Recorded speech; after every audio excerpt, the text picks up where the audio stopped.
Welcome to as art and craft world. இன்றைக்கி என்ன சுவாரஸ்யமான கிராஃப்ட் செய்ய போகிறோம், வாங்க போய் பார்க்கலாம். ஹாய். ஸோ இன்றைக்கி இந்த வீடியோவில் நம்ம என்ன பார்க்க போகிறோன்னா ஒரு சூப்பரான கிராஃப்ட். இன்றைக்கி விநாயகர் சதுர்த்தி அப்படின்றதுனால நான் உங்களுக்கு கொடை எப்படி செய்யணும் சொல்லித்தர போகிறேன் விநாயகருக்காக. ஸோ வாங்க வீடியோக்குள்ளே போகலாம். ஸோ நான் ஃபஸ்ட்டு ஒரு ஸ்டிக்குக்காக எல்லோ கலர் பேப்பர் எடுத்துக்கிறேன். உங்கள்கிட்ட குச்சி இருந்துச்சுன்னா அதை வச்சு கூட செஞ்சுக்கலாம். நான் செய்கிறேன், உங்களுக்கு செஞ்சு காட்டுறேன். நான் அந்த சைடில் கட் பண்ணிவிட்டேன். அதான் நான் சுருட்ட முடியும். அதனால் இல்லைன்னா ஒரு மாதிரி பெருசாக வந்துடும்ல, அதுக்காக. ஸோ இப்போ அதை நான் சுற்றிட்டு உங்களுக்கு கம் போட்டு ஒட்டி காட்டுறேன். நான் ஃபேபர் கேஸ்டல் யூஸ் பண்ணேன். உங்கள்கிட்ட எந்த கம் அவைலபிளாக இருக்கோ அதையும் நீங்கள் யூஸ் பண்ணிக்கோங்க. ஓகே, நான் அதை ஃபுல்லாக உங்களுக்கு சுற்றிட்டு காமிச்சிட்டேன். ஓகேவா? இப்போ அதை நம்ம செப்ரேட்டாக வச்சுக்கலாம். ஓகேவா? நல்லா நீங்கள் நல்லா ஸ்டிப்பாக போட்டு ஒட்டி வச்சுக்கோங்க. நெக்ஸ்ட்டு ஒரு பேப்பர், கலர் பேப்பர் எடுத்துக்கோங்க. உங்கள்கிட்ட ஒயிட் பேப்பர் இருந்தாலும் யூஸ் பண்ணிக்கலாம். கலர் கொடுத்தீங்கன்னா இன்னும் சூப்பராக இருக்கும். இப்போ அதை ஆஃபாக கட் பண்ணிக்கோங்க. நான் ரெட் எடுத்துக்கிறேன், அதான் நல்லா சூப்பராக ப்ரைட்டாக இருக்கும். நான் உங்களுக்கு லாஸ்ட்டாக செஞ்சுட்டு காட்டுறேன், எப்படி இருக்குது சொல்லுங்கள். நான் இப்போ அதை கட் பண்ணி எடுத்துக்கிறேன். கட் பண்ணிவிட்டு திருப்பி இப்போ ஆஃபாக மடிச்சுட்டு அதையும் கட் பண்ணி எடுத்துக்கோங்க.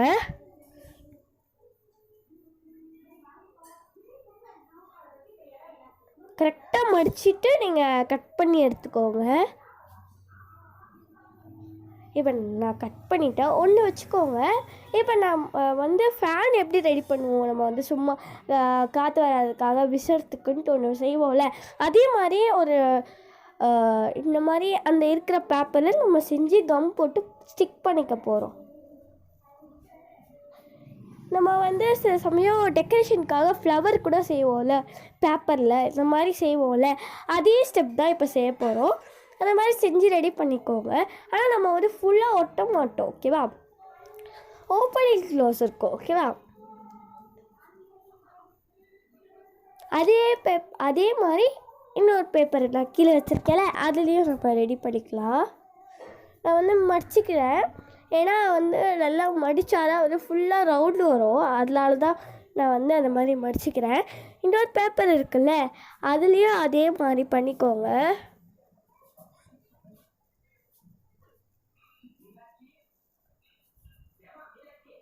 அது ரெண்டுத்தையும் நம்ம சேர்த்து கம் போட்டு ஸ்டிக் பண்ணிடுவோம்.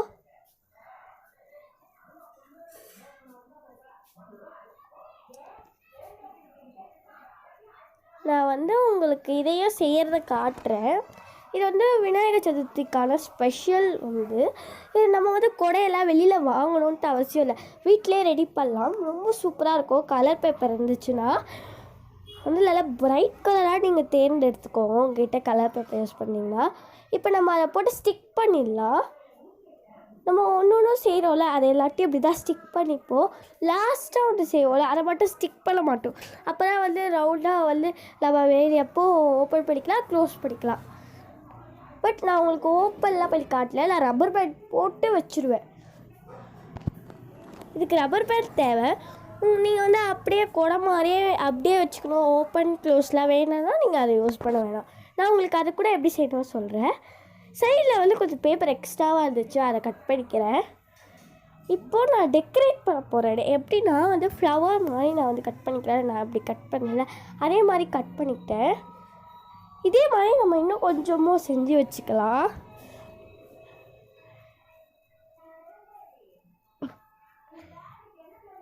இப்போ எக்ஸ்ட்ராவாக ஒரு பேப்பர் கட் ஆகிடுச்சு. ஸோ அதனால் அதை சரியாக இல்லாததுனால கட் பண்ணி எடுத்துருவேன். கொஞ்சம் பேக்ரவுண்ட் சவுண்ட்ஸ்லாம் இருக்கும், for that sorry. Okay, cut பண்ணிவிட்டு நெக்ஸ்ட்டு இப்போ என்ன பண்ண போகிறோன்னா டெஸ்ட் பண்ணி பார்க்க போகிறோம். நல்லா ரவுண்டாக வருதான்ட்டு. ஓகேவா? ஓகே, நல்லா வந்திருக்கு. நெக்ஸ்ட்டு அதே மாதிரி அந்த பேப்பர்லேயே ரெடி பண்ணிக்க போகிறோம். நான் இதை சும்மா உங்களுக்கு காட்டுறேன். இதே மாதிரி இன்னொன்று ரெடி பண்ணிக்க போகிறோம். நான் இன்னொன்று செஞ்சேன், அதை இதெல்லாம் போட்டு ஒட்டிட்ட சேர்த்து. இதே மாதிரி இன்னொரு A4 ஷீட் எடுத்துக்கோங்க. ஏன்னா இது வந்து ரவுண்டு வரலை. ஸோ அதனால் இன்னொரு A4 ஷீட்டில் இதே மாதிரி பண்ணிப்பேன். நான் வந்து ஒரு A4 ஷீட் ஃபுல்லாக செஞ்சிட்டேன். பட் அதனால் வந்து அது கரெக்டாக வரல. ஸோ அதனால் இன்னொரு A4 ஷீட் எடுத்து அதே மாதிரி இன்னொன்று பண்ணிக்கிட்டேன். அதை வந்து கொஞ்சம் ஒட்டலை. ஸோ அதெல்லாம் நான் ஒட்டிடுறேன். நீங்கள் வந்து எந்த கம் அவைலபிளாக இருக்கோ அதை யூஸ் பண்ணிக்கலாம். நான் ஏற்கனவே சொல்லிட்டேன். ஓகே, இப்போ ஸ்டிக் பண்ணிட்டேன். இப்போ நம்ம அந்த ஸ்டிக்கை வந்து அங்கே ஒட்ட போகிறோம்.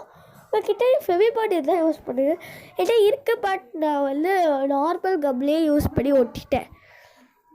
ஓகே, பாருங்கள். நான் வந்து அந்த மேலே இருக்கிறதில்ல அது மட்டும் நல்லா வந்து அமுக்கிட்டு இது பண்ணிட்டேன். ஃபுல்லாக அமுக்கக்கூடாது. ஓகேவா? பேப்பராக இருந்தால் நீங்கள் யூஸ் பண்ணுங்கள். அதே மாதிரி மேலே வந்து கொஞ்சம் ஹோல் விடுங்க. ஏன்னா நம்ம வந்து மேலே வந்து குடம் மாதிரி தெரியறதுக்காக ஒரு டெக்கரேஷன் கூட பண்ண போகிறோம். இப்போல்லாம் ரவுண்டாக வந்து நம்ம பண்ணி டெஸ்ட் பண்ணலாம். வந்து சூப்பராக வந்துச்சு. பட் நான் உங்களுக்கு என்னால் அந்த வீடியோவை கேப்சர் பண்ண முடியல. இப்போ நான் இதை ஒரு கார்ட்போர்டு எடுத்துகிட்டு ஒரு நீட்டாக ஒரு ரெக்டாங்கிளாக ஒரு கார்ட்போர்டு எடுத்து அதை ஆஃப் அடித்து கட் பண்ணிக்கிறேன். 2 ஆஃபோ தேவை. இப்போ டிசைனுக்காக மேலே வந்து ஒரு மாதிரி ஒரு ரவுண்ட் ஷேப் அந்த கர்வ் ஷேப்பில் நான் வந்து கட் பண்ணி எடுத்துக்கிறேன். ஓகேவா? அப்புறம் அதை வந்து நான் என்ன பண்ண போகிறேன்னா கலர் அடிச்சுக்க போகிறேன். ஏன்னா கலர் இல்லாமல் சிம்பிளாக இருந்துச்சுன்னா கொஞ்சம் நல்லா இருக்காதுல்ல. ஸோ அதனால் நான் வந்து கோல்டு கலர் கொடுத்துக்கிறேன். லைட் ஷேடோவால் உங்களுக்கு வந்து தெரியல. ஸோ அதனால் நெக்ஸ்ட் டைம் நான் வந்து கரெக்டாக எடுக்கிறேன். இப்போ அதை வந்து நான் கம் போட்டு ஒட்டிட்டு உங்களுக்கு காட்டுறேன். கம் போட்டு ஒட்டணும். அப்போ தான் வந்து நம்ம வந்து ஓப்பன் அண்ட் க்ளோஸ் பண்ணலாம். ஸோ அதுக்காக ரப்பர் பேண்ட் போட்டு நான் வந்து முடிக்கிறேன். ஏன்னா ஓப்பன் பண்ணி க்ளோஸ் பண்ணிக்கலாம். இல்லைனா நீங்கள் அப்படியே ஃப்ளார் மாதிரி இருக்கட்டும் அப்படின்னா நீங்கள் வந்து ஃப்ளார் மாதிரியே விட்டுடலாம். இப்படி பண்ணிங்கன்னா ரியல் கோடை மாதிரி இருக்கும். ஸோ அதுக்காக தான் நான் அப்படி பண்ணுறேன். இப்போ மேலே வந்து கொஞ்சம் டெக்கரேஷன் பண்ண கொஞ்சம் நேரம் விளையாடுறேன். ஜாலியாக இருந்துச்சு அதை சுற்றி சுற்றி விளையாடும் போது. நெக்ஸ்ட்டு இப்போ என்ன பண்ண போகிறோன்னா வந்து ஒரு எல்லோ ஷீட் எடுத்துக்கிறேன். இது சூப்பராக வந்துச்சு. எல்லோ ஷீட் எடுத்துகிட்டு அதில் நான் வந்து ஒரு மேலே வந்து ஒரு லீஃப் ஷேப்பில் நம்ம எப்படி வரைவோம் அதே மாதிரி வரைஞ்சிப்பேன். லீஃப் வரைய போகிறது இல்லை.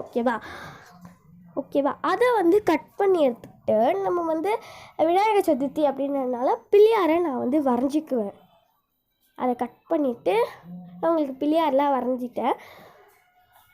இது டபுள் சைடும் நான் இது பண்ணிட்டேன். அப்புறம் அதில் வந்து ஸ்டிக் பண்ணிட்டு நான் வந்து கொஞ்சம் டெக்கரேஷனுக்காக ஸ்டோன்லாம் தருவேன். நான் உங்களுக்கு ஸ்டிக் பண்ணிட்டு காட்டுறேன். அது வந்து ஸ்டிக் பண்ணி நிற்கலை. நான் ஸ்டிக் பண்ணிட்டு நான் உங்களுக்கு காட்டுறேன். ஸ்டிக் பண்ணிட்டேன். சூப்பராக வந்திருக்கு. இப்போ நான் அது கூட கொஞ்சம் விளையாடினேன். அடுத்து இப்போ என்ன பண்ண போகிறோன்னா நான் வந்து ஸ்டோன் ஒட்ட போகிறேன் அப்படின்னு சொல்லியிருந்தேன்ல. அடியிலேயும் வந்து கொஞ்சம் இதுவாக இருந்ததுனால கட் பண்ணிட்டு இப்போ வந்து ஸ்டோனை ஒட்டிட்டு நான் உங்களுக்கு காட்டுறேன். ஒரு அழகான வந்து ஒரு கொடை ரெடி ஆகிடுச்சு. இதை வந்து நீங்கள் வெளில வாங்கணுன்ட்டு அவசியமே இல்லை. வீட்லேயே ரெடி பண்ணலாம். ரொம்ப க்யூட்டாக இருக்குது. எனக்கு ரொம்ப பிடிச்சிருக்கு. இதை நீங்கள் ட்ரை பண்ணிங்கன்னா எனக்கு கமெண்ட்டில் சொல்லுங்கள். ரொம்ப சூப்பராக இருக்கும். கமெண்ட் பண்ணுங்கள். Please share, subscribe. பாய். கொடையை வந்து ஒரு ரவுண்ட் நான் காட்டிடுறேன். Bye. Thank you for watching. Please share, like, subscribe and comment.